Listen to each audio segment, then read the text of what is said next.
This episode is proudly sponsored by ADL Academy. ADL Academy is the leader in leadership and management development. With over 15 years of experience, ADL Academy has empowered more than 50,000 graduates from over 500 organizations in the kingdom through its uniquely designed action-based programs. ADL Academy demonstrates commitment to driving lasting behavior change and ROI post-training through innovative action-based learning methodologies. Discover more about ADL in their website, which is showing on your screen right now.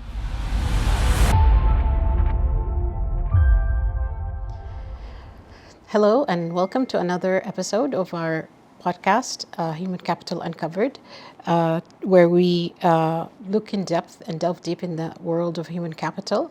I'm your host, Hayfa Abu Zabiba, and today we're going to delve deep in the topic of employee experience. There's a famous quote that I've been hearing in the last decade or so that says, people quit their bosses and not their job or organization.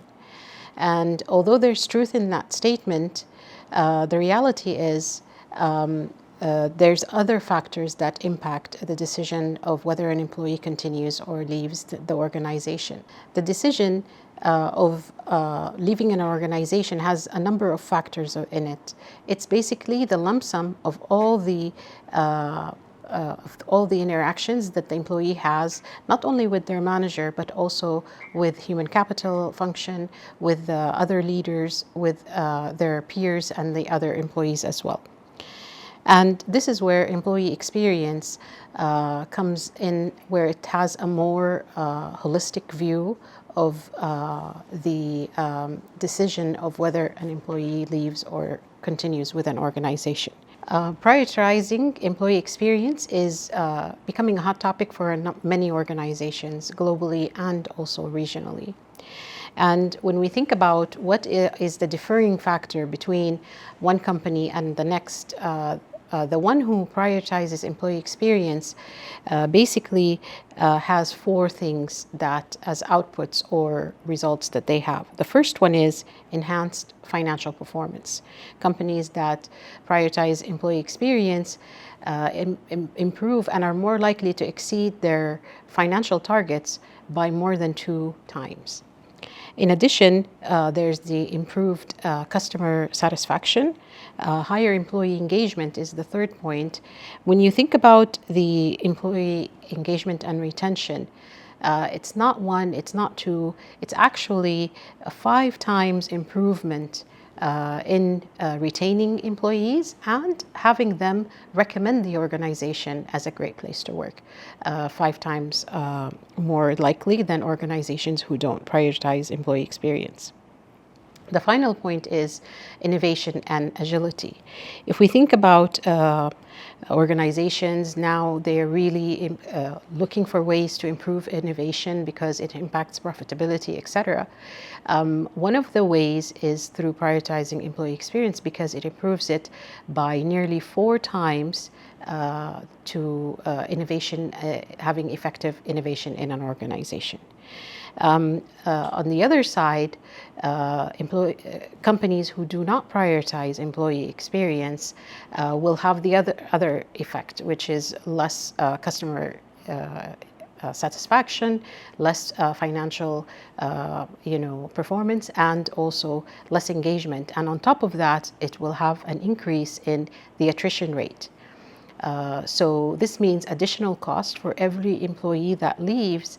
The company has to take the cost of nearly 2 times their annual salary.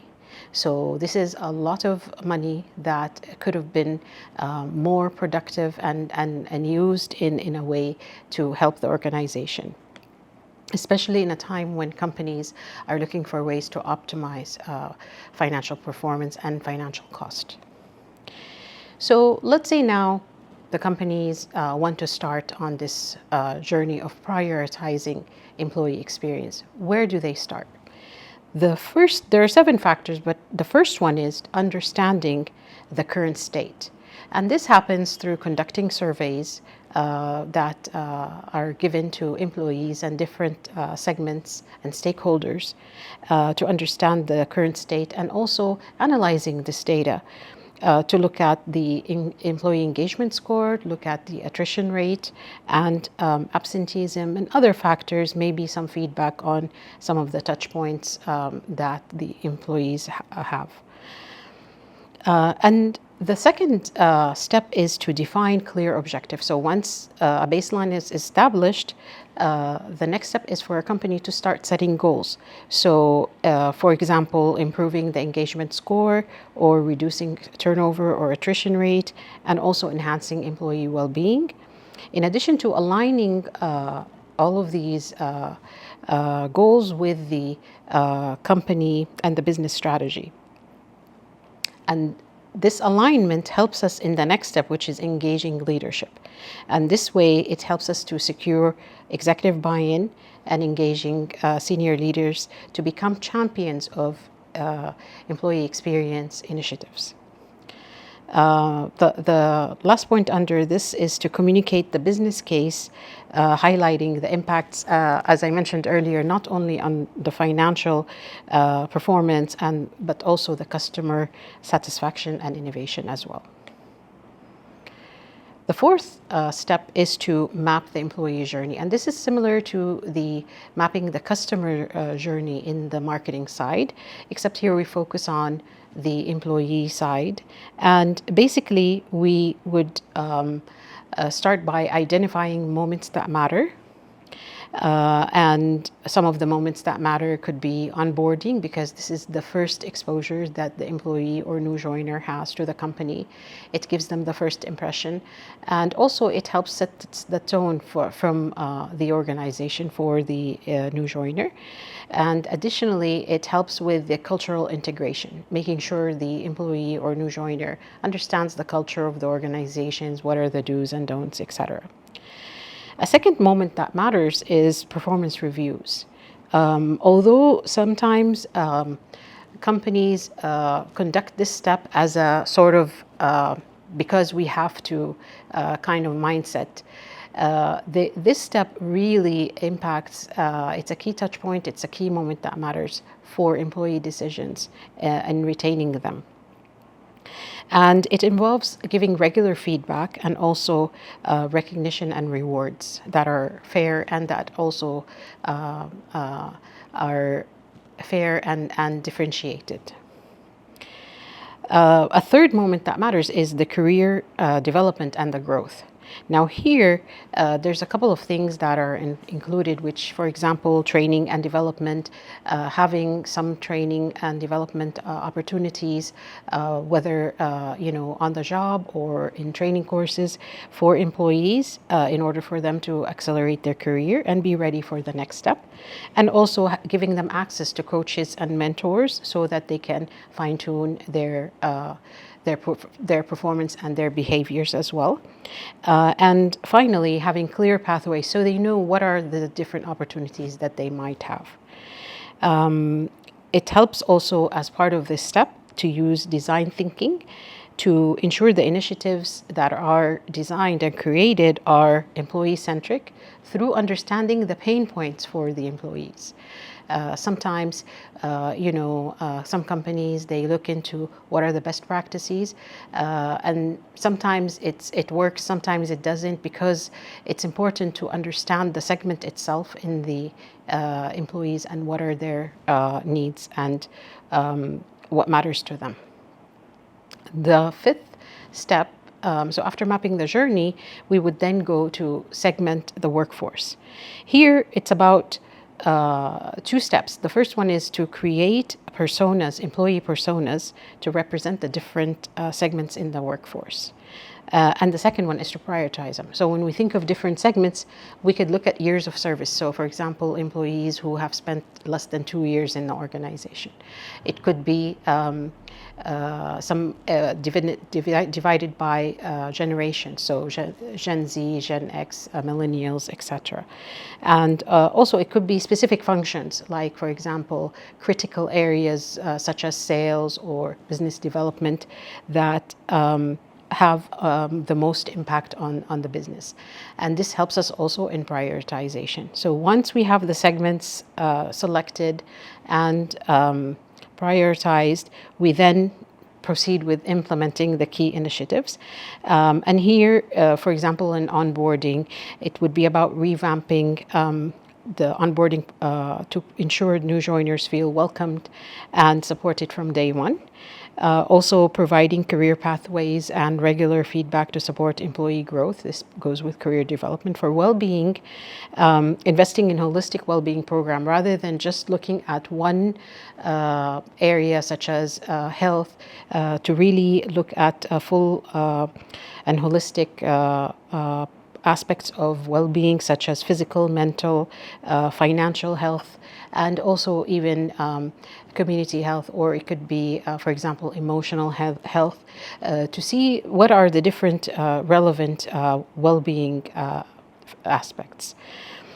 The final step is leveraging technology. And here's where adopting an EX platform, employee experience platform, is critical. Microsoft, for example, uses Microsoft Viva to integrate insights and daily pulses. So they don't just get surveys once a year.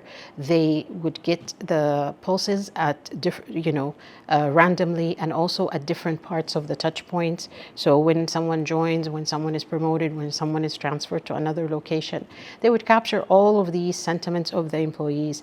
And also more recently with AI, it can go and sift through all of this data and, on the spot give you insight as to what are the main themes and what are the critical points and sentiments of the employees. This part also involves fostering positive culture, promoting inclusion and belonging, so training leaders to ensure that they foster an inclusive environment, and also encouraging open communication. So it's a two-way communication between the employees, between the organization. And then measuring and tracking the progress, and of course improving the results once the organization has the feedback. So this covers the main 7 steps. I also wanted to share maybe some of the leading companies who have prioritized employee experience in the GCC. So there's 3 companies. The first one is Emirates Group, which is in UAE. And basically they have employee-centric policies, diversity and inclusion, and they also focus on employee engagements. In Saudi Arabia, there's Saudi Aramco. And here they have basically prioritized the experience by focusing on comprehensive benefits, focus on well-being and innovation and learning. And finally, Qatar Airways, who basically focus on employee development, well-being programs, and inclusive culture. As you can see, employee experience is a continuous journey. It requires strategic approach, commitment from leadership, and focus on employee-centric solutions. By applying the 7 steps that we covered today, we can create a compelling and effective employee experience strategy. And that wraps up our conversation on uncovering human capital. We've explored the depth of employee experience today. Remember, the greatest asset is not for the business is not the service or the product, it's the people. Thank you for joining us today, and we look forward to bringing you more insightful discussions in our next episode. Until then, keep uncovering the potential in your human capital.